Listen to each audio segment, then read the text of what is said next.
Film ഗാരേജിലേക്ക് ഇവർക്കും സ്വാഗതം. 2024 ഈ വർഷത്തിന്റെ ആദ്യ 4 മാസങ്ങൾ കടന്നു പോകുമ്പോൾ തന്നെ മലയാള സിനിമ ഇൻഡസ്ട്രിയുടെ ഏറ്റവും മികച്ച വർഷങ്ങളിൽ ഒന്നായിട്ട് ഈ വർഷം മാറുമെന്നൊരു സൂചനയാണല്ലോ ബോക്സ് ഓഫീസ് കളക്ഷൻ ആണെങ്കിലും സിനിമകളുടെ വിജയമാണെങ്കിലും നൽകുന്നത്. ഈ വർഷം ഇതുവരെ കേരള ബോക്സ് ഓഫീസിൽ വിജയിച്ച സിനിമകൾ, ഒപ്പം തന്നെ ഈ വർഷം ഇതുവരെ റിലീസ് ചെയ്ത മലയാളം സിനിമകൾ നേടിയെടുത്ത കോടികൾ തുടങ്ങിയ റിപ്പോർട്ടുകളാണ് വീഡിയോയിലൂടെ പ്രേക്ഷകരിലേക്ക് എത്തിക്കുന്നത്. 2024 വർഷത്തിലെ ആദ്യത്തെ വിജയം നേടിയെടുത്ത Malayalam cinema the Abraham Ozler എന്ന സിനിമയാണ്. ജയറാമിന്റെ വലിയ തിരിച്ചുവരവിന് വഴിയൊരുക്കിയ സിനിമ കൂടിയാണ് ജനുവരി മാസം തിയേറ്ററുകളിലേക്ക് എത്തിയ അബ്രഹാം ഓസ്ലർ. മോളിവുഡിൽ ഈ വർഷത്തിലെ രണ്ടാമത്തെ വിജയ സിനിമ ദ പ്രേമലു എന്ന സിനിമയാണ്. ഫെബ്രുവരി മാസം വലിയ വിജയം നേടിയെടുത്ത മലയാളം സിനിമകളിൽ ഒന്നായ പ്രേമലു 100 കോടി രൂപയ്ക്ക് മുകളിലായിരുന്നു കളക്ഷൻ നേടിയെടുത്തത്.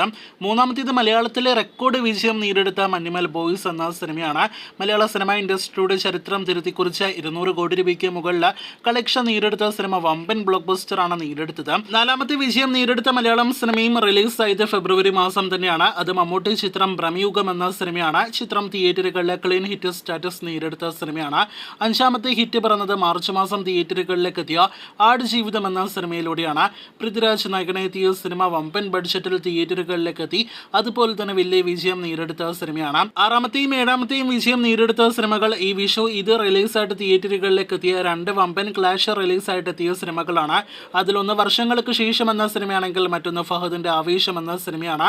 2 സിനിമകളും തിയേറ്ററുകളിലെ ബ്ലോക്ക് ബസ്റ്റർ സ്റ്റാറ്റസ് ഉറപ്പാക്കിയിരിക്കുകയാണ്. അങ്ങനെ ആകെ മൊത്തം നോക്കുകയാണെങ്കിൽ 7 വിജയങ്ങളാണ് ആദ്യ 4 മാസങ്ങൾക്കിടയിൽ മോളിവുഡിൽ പിറന്നിരിക്കുന്നത്. കഴിഞ്ഞ വർഷം ആദ്യ 6 മാസങ്ങൾക്കിടയിൽ വെറും 3 സിനിമകൾ മാത്രമായിരുന്നു ഹിറ്റ്. അപ്പോൾ ഇനിയുള്ള മാസങ്ങളിൽ മലയാള സിനിമ ഇൻഡസ്ട്രി തകർക്കുമെന്ന കാര്യത്തിൽ സംശയമില്ല. അതേസമയം ഈ 4 മാസങ്ങളിൽ കേരള ബോക്സ് ഓഫീസിൽ എല്ലാ ഭാഷകളിൽ നിന്നെത്തിയ സിനിമകളിൽ വിജയിച്ച സിനിമകൾ 9 എണ്ണമാണ്. അന്യഭാഷയിൽ നിന്നും തിയേറ്ററുകളിലേക്ക് എത്തി കേരളത്തിൽ വിജയിച്ച സിനിമകളിൽ ഒന്ന് ക്യാപ്റ്റൻ മില്ലർ ആണെങ്കിൽ മറ്റൊന്ന് ഗോഡ്സില്ല വേഴ്സസ് കോങ് ആണ്. ഈ പറഞ്ഞ 2 സിനിമകളും കേരള ബോക്സ് ഓഫീസിൽ 5 കോടി രൂപയ്ക്ക് മുകളിലായിരുന്നു ഫൈനൽ കളക്ഷൻ നേടിയെടുത്തത്. ഇനി മോളിവുഡിന്റെ ഈ വർഷത്തിലെ കോടിക്കണക്കിലേക്ക് വരികയാണെങ്കിൽ 4 മലയാളം സിനിമകളാണല്ലോ ഇതിനോടകം തന്നെ ആദ്യ 4 മാസങ്ങൾക്കിടയിൽ 100 കോടി രൂപയ്ക്ക് മുകളിൽ കളക്ഷൻ നേടിയെടുത്തത്.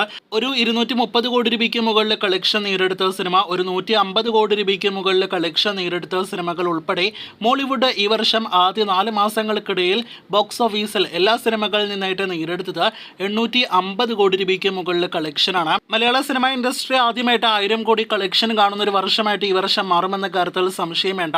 2022 752 കോടി, 2023 778 കോടി എന്നിങ്ങനെയായിരുന്നു മോളിവുഡിന്റെ കളക്ഷൻ എങ്കിൽ ഈ വർഷത്തിലെ ആദ്യ 4 മാസങ്ങൾ കൊണ്ട് കഴിഞ്ഞ 2 വർഷങ്ങളിലെ ആകെ കളക്ഷൻ മറികടന്നിരിക്കുകയാണ്. മലയാള സിനിമ ഇൻഡസ്ട്രി വേഗത്തിൽ വളരുന്നു. 1000 കോടിയല്ല 2000 കോടിയെല്ലാം തന്നെ ഈ വർഷം പ്രതീക്ഷിക്കാമെന്നതിന്റെ സൂചനയാണ് നിലവിൽ 2024 ഈ വർഷത്തിന്റെ ആദ്യ 4 മാസങ്ങൾ നൽകുന്നത്. മോളിവുഡിൽ റെക്കോർഡ് ബോക്സ് ഓഫീസ് കളക്ഷൻ വരുന്നു എന്നതുപോലെ തന്നെ കഴിഞ്ഞ മാസം നമ്മുടെ ചാനലിനും നമ്മുടെ കരിയറിലെ തന്നെ ഏറ്റവും ഉയർന്ന ഏണിംഗ്സ് ലഭ്യമായ മാസമായിരുന്നു കഴിഞ്ഞ മാസം. അതിന് കാരണമായത് ആടുജീവിതം, മഞ്ഞുമൽ ബോയ്സ് എന്നീ സിനിമകളായിരുന്നു. പോക്ക് കണ്ടിട്ട് ഇതുവരെയുള്ള ഈ മാസത്തിലെ കണക്ക് പ്രകാരം കഴിഞ്ഞ മാസത്തെ മറികടക്കാനുള്ള സാധ്യതയുണ്ട്. ഇനി മെയിലെ 3 മലയാളം സിനിമകളും ജൂണിലെ ടർബോ എല്ലാം തന്നെ നമ്മുടെ പ്രതീക്ഷയുള്ള സിനിമകളാണ്. ഈ വീഡിയോയിലൂടെ മലയാള സിനിമ ഇൻഡസ്ട്രിയിൽ ഇതുവരെ വന്ന എല്ലാ സിനിമകളുടെയും മേക്കേഴ്സിനെല്ലാം തന്നെ നന്ദി പറയുന്നു. ഒപ്പം തന്നെ നമ്മുടെ റെഗുലർ വ്യൂവേഴ്സിനെല്ലാം തന്നെ പ്രത്യേകം നന്ദി പറയുകയാണ്. കാത്തിരിക്കൂ കൂടുതൽ ഇതുപോലുള്ള വീഡിയോകൾ കേട്ട്.